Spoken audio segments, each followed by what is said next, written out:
인간의 마음을 엿보는 무서운 세력이 있습니다. 그것이 바로 사탄입니다. 왜 사랑하기로 작정한 가정이 깨어지고 하늘도 깰 수 없다고 하는 천륜관계가 왜 금이 가고 있는 것일까요? 예전에는 부모가 자식 걱정을 합니다. 그런데 지금은 자식이 부모 걱정을 합니다. 부모의 마음이 자식에게로 돌아오기를 자식들이 기다립니다.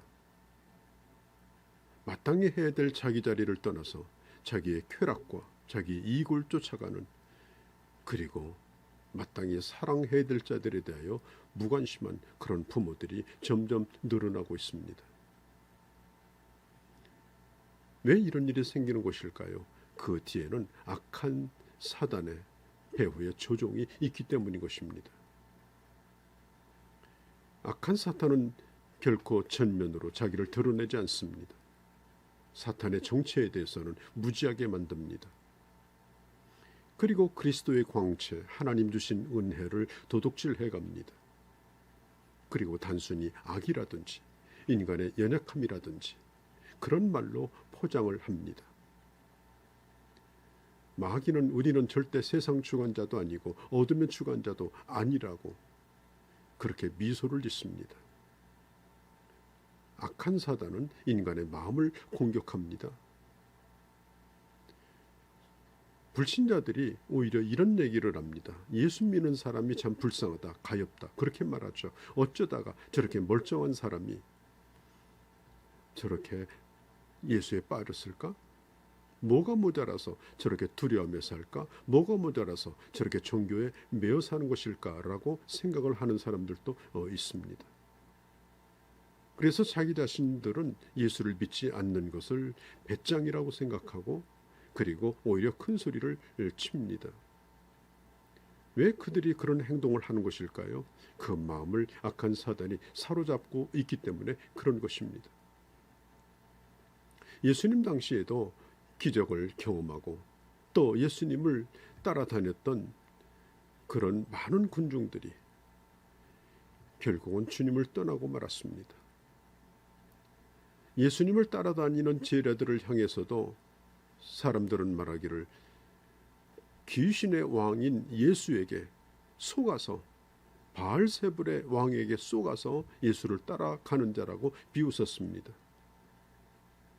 바울 당시에도 바울을 죽이기 전에는 결코 먹지도 마시지도 않겠다라고 하는 테러 집단이 있었습니다.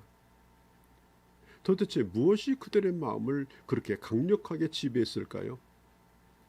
왜 그렇게 악을 추구하는 것일까요? 사탄이 그들을 사로잡았기 때문입니다. 성경에 보면은 본래 사람의 마음이 좋은 씨를 심었는데 그 사이에 가라지를 뿌려 놓았다라고 말하죠. 그래서 이미 심겨진 하나님의 말씀에 대하여 의심을 품게 만들고 왜곡하게 만듭니다. 인류의 조상인 아담과 하와도 그래서 쓰러졌습니다. 뱀이 여자에게 와서 결코 죽지 아니하리라, 그것을 먹는 날에는 눈이 더 밝아져서 선악을 알게 될 것이고 그리고 더 괜찮은 존재가 될 것이라는 걸 하나님이 알았기 때문에 선악과를 먹지 못하게 했다고 그렇게 했습니다. 그래서 하나님은 불공평하고 인간이 잘 되는 걸 싫어하고 또 인간이 더 나아지는 것을 원치 않았기 때문에 선악과를 먹지 못하겠다, 그렇게 하나님을 향하여 서운한 생각, 또 하나님에 대한 잘못된 하나님의 신실성에 대하여, 사랑에 대하여 의심을 불어넣게 된 것입니다. 자, 그렇게 되자 중앙에 있는 그 나무에 있는 열매가 그렇게도 보암직스럽고 그렇게도 탐스럽고 그렇게도 먹음직스러웠던 것입니다. 이미 생각이 거기에 고정되니까 결국은 선악과를 따먹어버리고 에덴 동산에서 쫓겨나게 만 겁니다. 철두철미하게 쏘은 것입니다. 그래서 모든 인간은 쏘은 자의 후손인 것입니다. 그리고 사탄은 지금도 포기하지 아니하고 불신자뿐 아니라 예수 믿는 사람까지라도 쏘기려고 하는 것입니다. 아마데우스라는 영화에 보면 모차르트의 그 재능을 시기한 살레르라고 하는 사람이 나오죠. 이 사람은 그런 얘기를 합니다. 왜 하나님은 저렇게 경박스러운 인간에게 저런 음악적 재능을 주었는가? 하나님은 불공평하다. 그 영화의 그 기본 바닥에는 하나님을 향한 원망, 하나님의 불공평, 이런 것에 대한 메시지가 거기에 숨겨져 있습니다. 자, 사탄이 인간의 마음속에 뿌려놓는 그 가라지는 이 공포심입니다. 예수 믿으면 뭔가 손해를 볼 것이다. 불이익을 당할 것이다. 네가 종교를 바꾸면, 개종을 하면, 또 하던 일을 네가 안 하게 되면 결국은 너는 잘못될 것이다. 또 하나님은 아주 매정하셔서 조금만 잘못해도 몰매를 맞고 병을 일으키고 고통을 줄 것이다. 이런 생각을, 이 공포심을 불어 넣는 것입니다. 서기 313년에 로마의 콘스탄틴 황제가 밀라노 칙령을 내려서 기독교를 공인했습니다. 그가 예수를 믿었으나 세례를 받지 아니하고 죽을 때 가서야 받았습니다. 세례받지 않은 이유는 뭐냐면 세례받고 죄를 지으면 용서해 줄지 않을 것 같아서 죽기 직전에 받았다라고 했답니다. 세상 사람들은 예수 믿으라고 하면 공포심을 가지고 있습니다. 나는 예수를 믿고 싶기는 한데 죽기 5분 전에 믿고 천당 가겠다. 그런 생각이죠. 예수 믿는 사람에게도 이런 공포가 있습니다. 하나님은 나를 사랑하신다. 나를 도우신다. 내 편이시다. 이런 생각보다는 잘못하면 나를 가만두지 아니하고 혼내는 분이다. 이런 생각을 가지게 합니다. 물론 우리는 하나님을 경외하는 마음이 있어야 되겠죠. 하나님 앞에서 떠는 마음도 필요합니다. 그렇다고 해서 주님은 우리의 구원을 빼앗아가지 않습니다. 결코 우리를 버리지 않습니다. 자, 부모에게 있어서 자녀가 정말 하지 말아야 될 일이 뭡니까? 집 나가는 일입니다. 왜냐하면 그렇게 하면 부모의 통제에서 벗어나고 누구도 그를 책임져 주지 않습니다.